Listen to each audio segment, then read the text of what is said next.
Alrighty. Very quickly, let me just walk you through what I created. Um, I created a legal summarizer, right? Something that helps you summarize your legal document, gives you an overview. Maybe you're running late to court, or you want to quickly see a client. You just get an overview of what it's about, what deadlines you have, what issues you have, what action statements you have, right? So essentially what it does is, this is your Gmail trigger. As soon as you receive the Gmail, it has what it looks out for. You should have an attachment one, and it should either be a complaint, a contract, or an agreement. That's so it doesn't just filter out everything. It filters only specific legal documents, uploads it into a specific drive, you download it so you can access and extract the details of each document. And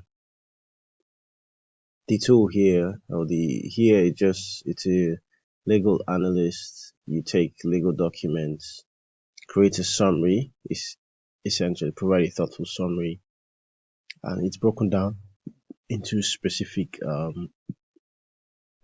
categories. Sorry, the summary, the key issues, the deadlines, the subject, then also the action items, right? It tells you what you're supposed to do about it. So it's just a broad summary of what the legal document talks about. If it's a contract, what the contract wants from you. If there are red flags, it's going to state, oh, these are some issues with what the document says, and so on and so forth. And so I have some examples that I've already done, and let me try to show you the worksheet that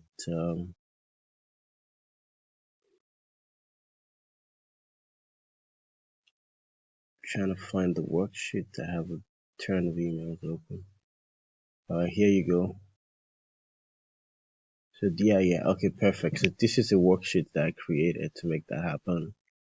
This is the name of the document. So it listed out the issues. I can change this where I can change this to have all the issues come as separate columns, but they just give you some kind of idea.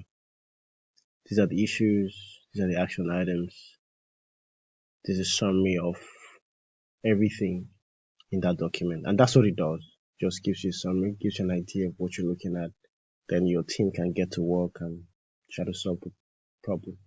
So this is, by the way, right? And our major focus for today is using the RAG system for legal docs, right? Right. So I've explained about RAG before. Um, your trigger could be anything. It could be an email.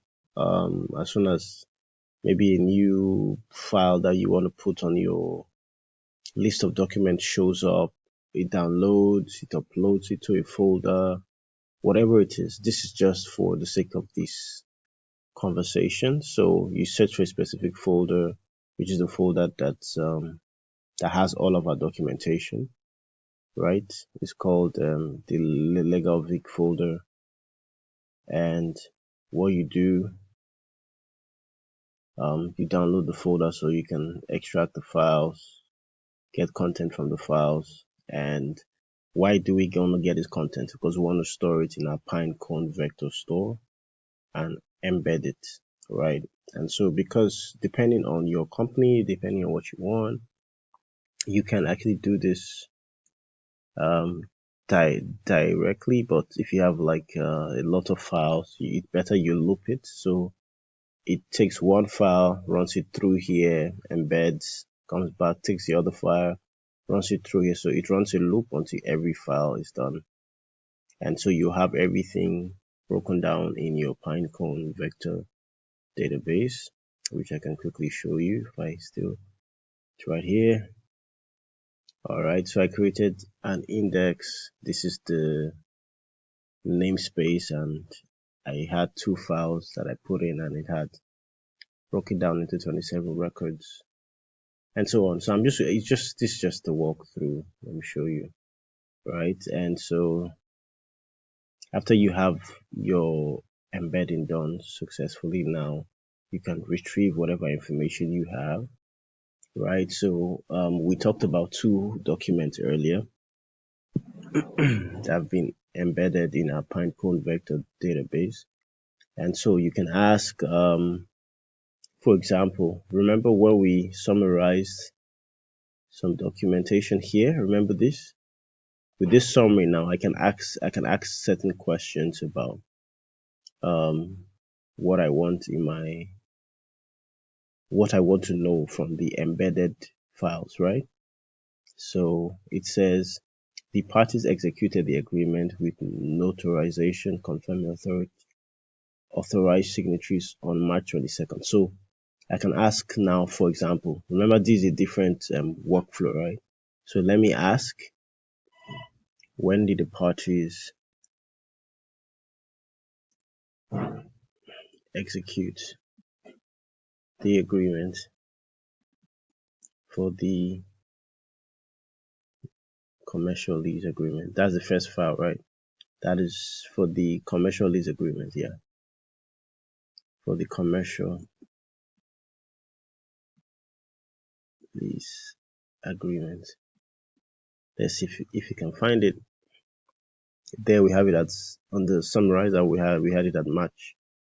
We had it done on March 22nd. Perfect. You see, it gives us March 22nd, 2024. It works. You can ask whatever question you have. Now I know that these are the two files I have embedded, right? So let me see what else I can ask. What are some law 3? Okay, so I want to ask a specific question. What New York law did the Data Tech Solutions breach?